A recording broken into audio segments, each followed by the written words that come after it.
What happened in the Persian Gulf on the night of June 2nd into the morning of June 3rd was not, as the press releases would have it, a successful demonstration of American deterrence.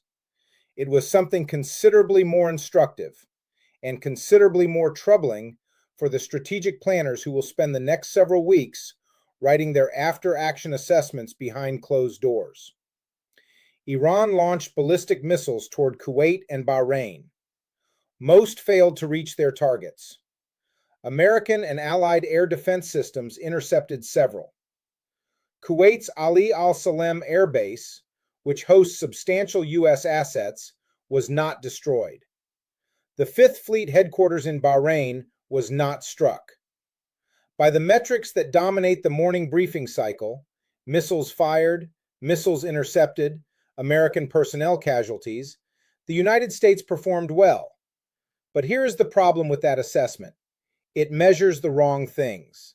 It counts the tactical ledger and ignores the strategic one. And the strategic ledger, examined with any seriousness, tells a very different story, one that several governments in this region are beginning to read with considerable anxiety, even if they are not yet saying so publicly. Let us begin with what actually happened, stripped of the narrative overlay. The strikes on Qeshm Island were not a reactive measure in the narrow sense. They were the continuation of a systematic campaign to degrade Iran's command and control infrastructure in the Strait of Hormuz, specifically the drone ground control networks and communications towers that allow the IRGC to direct asymmetric operations across the waterway. Qeshm is not incidental to Iranian strategic posture in the Gulf.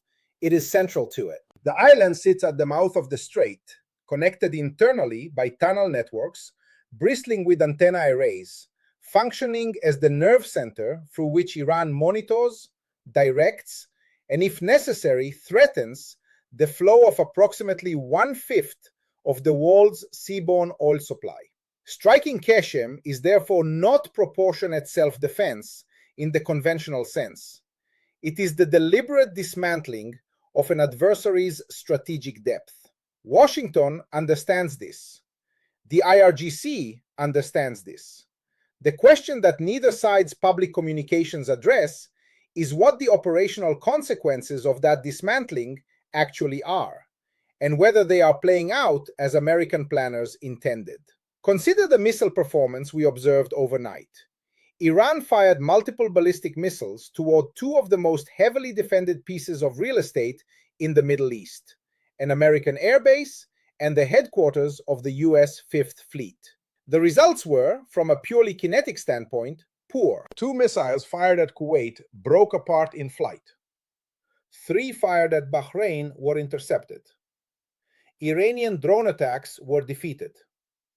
The IRGC's subsequent claim of having successfully struck the Fifth Fleet headquarters was refuted by CENTCOM in a single word posted to a public platform. This performance tells us something. Not about Iranian intentions, those are clear enough, but about the current state of Iranian precision strike capability under degraded command and control conditions. When you systematically destroy an adversary's targeting infrastructure, their missiles do not simply stop flying. They fly less accurately. They fragment in flight. They miss. What we may be observing is not Iranian incompetence, but the documented effect of cumulative strikes on the systems that allow ballistic missiles to function as precision weapons rather than area effect ones. That is, in isolation, a tactical success for American forces. The complication arises when you examine what Iran did next. Frustrated by its inability to strike hardened military targets, the IRGC shifted its aim to Kuwait International Airport. 1 person killed, 63 wounded, a civilian terminal structurally damaged, boarding passes on the floor of a departure hall. This is the operational logic of a force that has lost precision but retained destructive capacity. And it is, from a strategic standpoint, a far more dangerous development than a successfully intercepted ballistic missile. Because a successfully intercepted missile demonstrates the effectiveness of air defense. A strike on a civilian airport demonstrates something else entirely. that when military targets become too costly or too difficult to reach, the threshold for targeting civilian infrastructure drops. The IRGC has now demonstrated in front of every government in the region and every global insurer with exposure to Gulf aviation and maritime risk that it is willing to make that substitution.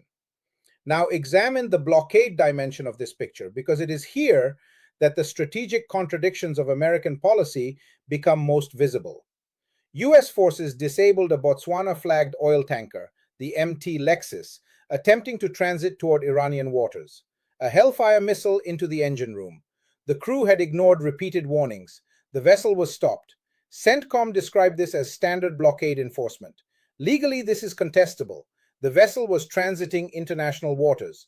It was not a naval combatant. It was a commercial ship flagged by a third-party state, carrying cargo toward a destination that its operators had presumably contracted to reach. The application of kinetic force against a commercial vessel in international waters, regardless of its destination, sits in a zone of international maritime law that the United States has historically been extremely reluctant to occupy, because the precedents it sets are ones that other naval powers can subsequently invoke.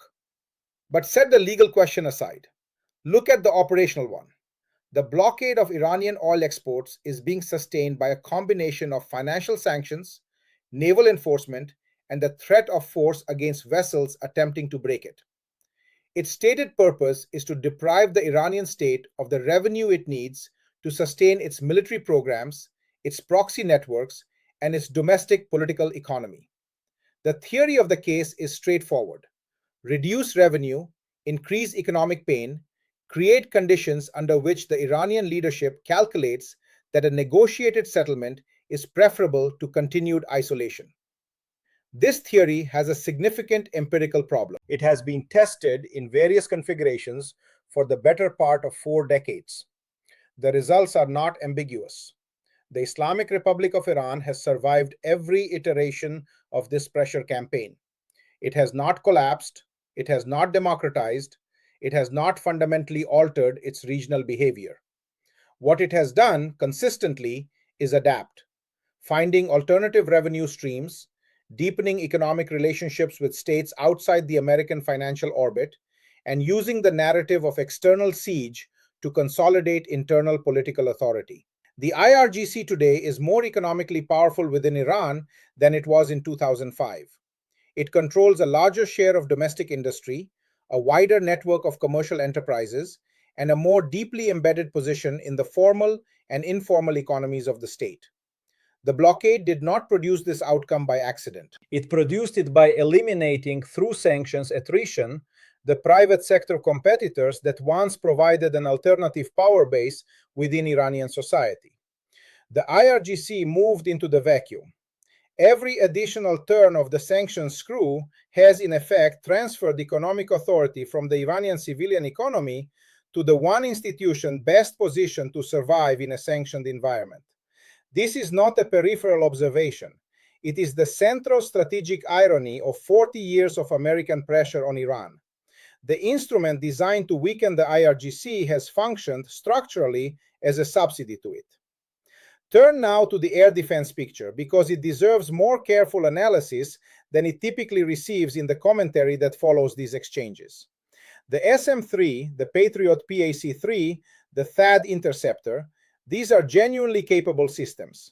The SM-3 engages ballistic missiles in their boost or mid-course phase, well before terminal descent begins.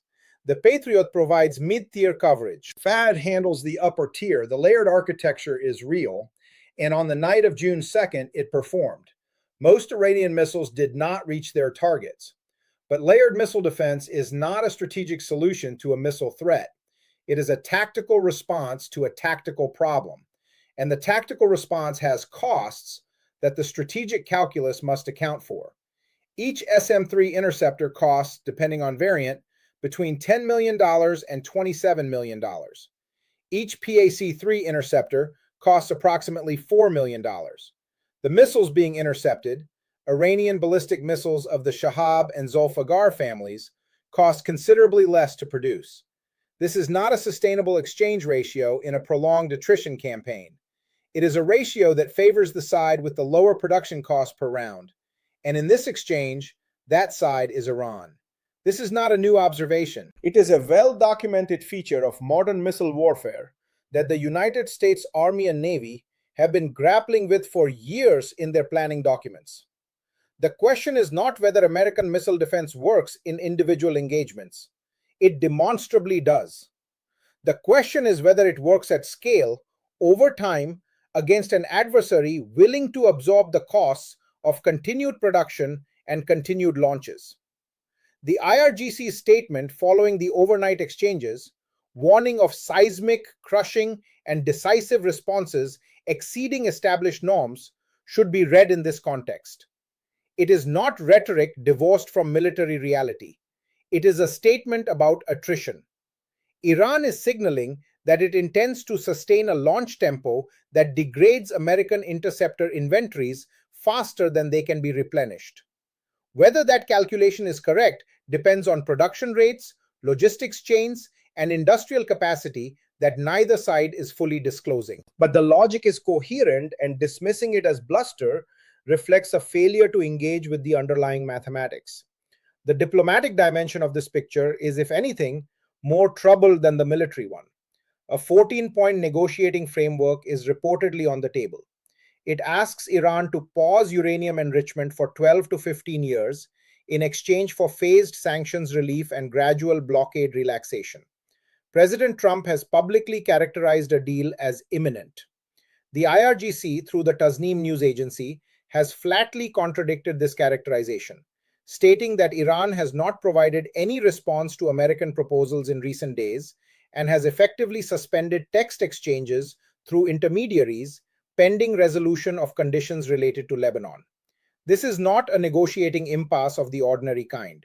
It is a structural one, and the structure of the impasse reveals something important about the framework being offered. A state does not pause its primary deterrent program for 12 to 15 years in exchange for sanctions relief on a schedule that its interlocutor controls without receiving credible security guarantees that its interlocutor will not resume pressure the moment a more hawkish administration takes office. The United States withdrew from the JCPOA in 2018. That withdrawal is not an abstraction in Tehran's strategic memory.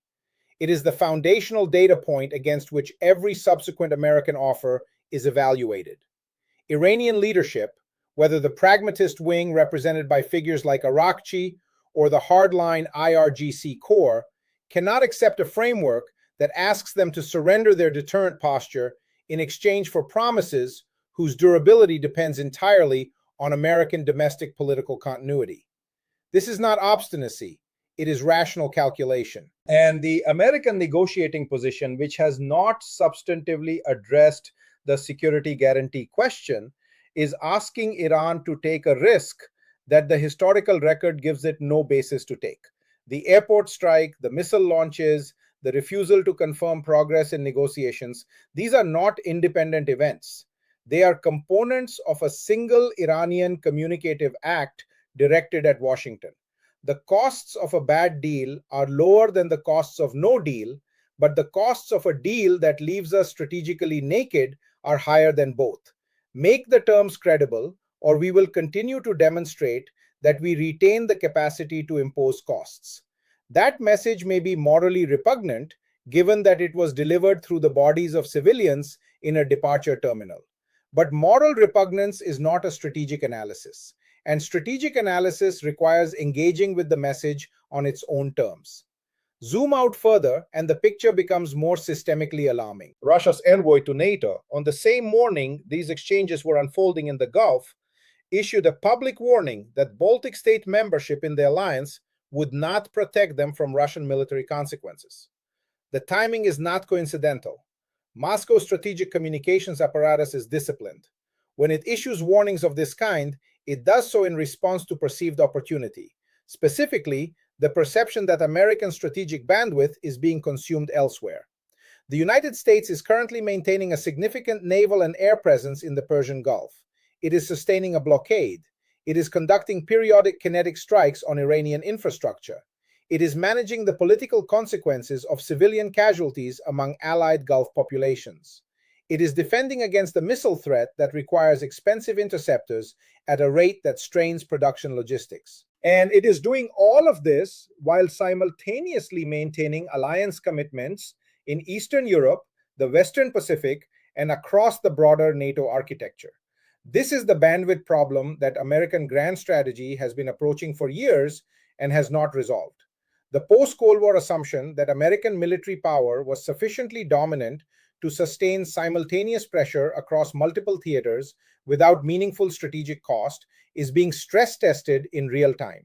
The results of that test are not yet fully visible, but the preliminary data, Russian opportunism in the Baltic, Chinese observation of American operational tempo and interceptor consumption in the Gulf, Iranian willingness to sustain a launch campaign against layered air defense, suggests that multiple actors are drawing conclusions about American strategic capacity that American planners would prefer they not draw. There is a final dimension to this picture that receives almost no attention in the commentary surrounding these events, and it is perhaps the most consequential of all. The Strait of Hormuz is not primarily a military geography. It is an economic one. 20% of global seaborne oil supply transits a waterway that is 34 kilometers wide at its narrowest point.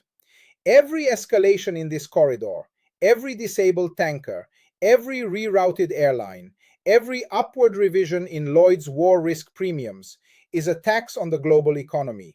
It is not a tax paid equally. It is paid most heavily by the states least able to absorb it, the energy importing economies of South and Southeast Asia, the manufacturing exporters of the global South, the countries whose development trajectories depend on stable commodity prices and uninterrupted supply chains. The United States is a net energy exporter. American consumers and American industry are relatively insulated from Gulf energy disruption in ways that were not true 20 years ago. Washington can absorb elevated Gulf risk at a cost that domestically is politically manageable. Jakarta cannot, Nairobi cannot, Dhaka cannot. The political consequences of sustained Gulf instability will be felt most acutely in precisely the capitals whose alignment with American-led order Washington most needs to maintain in the context of its broader competition with China. This is the geographic irony at the heart of American Gulf strategy. The pressure campaign is being prosecuted in a corridor whose instability imposes costs most heavily on the countries Washington needs as partners. Every week the blockade continues, every tanker disabled, every civilian airport struck. Each of these events generates political pressure not against Iran, but against the American posture that is producing the instability. In Beijing, in New Delhi, in the capitals of ASEAN, the question being asked with increasing frequency is not whether Iran is the aggressor. It is whether the costs of American-led containment are ones their populations are willing to bear indefinitely. That question does not have a stable answer, and its instability is a strategic vulnerability that no amount of successful missile interception addresses. What we witnessed on the night of June 2nd and the morning of June 3rd was not a victory. It was not a defeat. It was a data point in a longer attrition process whose trajectory is not favorable to any of the parties involved, and whose end state, if current policy continues unchanged, is not regional stability, but regional exhaustion. Iran cannot win a direct military confrontation with American forces in the Gulf. That is simply true, and no serious analysis should obscure it. But Iran does not need to win a direct military confrontation. It needs to sustain sufficient operational tempo to raise the costs of American presence beyond what the political economy of American alliance management can indefinitely absorb. It needs the interceptor ratio to work in its favor over time.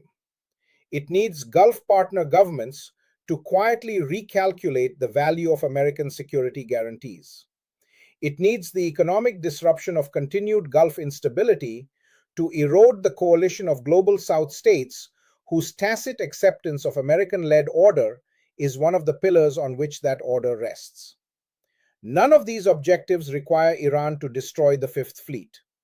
They require Iran to survive. And Iran has demonstrated across 4 decades of pressure a capacity for institutional survival that American policy has persistently underestimated. The missiles fired last night mostly missed. The interceptors mostly worked. 1 person is dead in Kuwait. 63 are wounded. A tanker is sitting disabled in the Gulf with a hellfire-sized hole in its engine room. And the strategic situation is, by every meaningful measure, more unstable than it was 24 hours ago. That is not success. That is the definition of a policy that is consuming resources, generating casualties, and producing the conditions for the next escalation, without a visible path to the outcome it was designed to achieve. The most dangerous illusion in contemporary strategic analysis is the belief that tactical competence is a substitute for strategic coherence. American forces performed tactically on the night of June 2nd. The strategic question, what this campaign is for, what it is building toward, what the end state looks like, and how current operations produce it, remains, as of this morning, unanswered. That silence is where the real risk lives.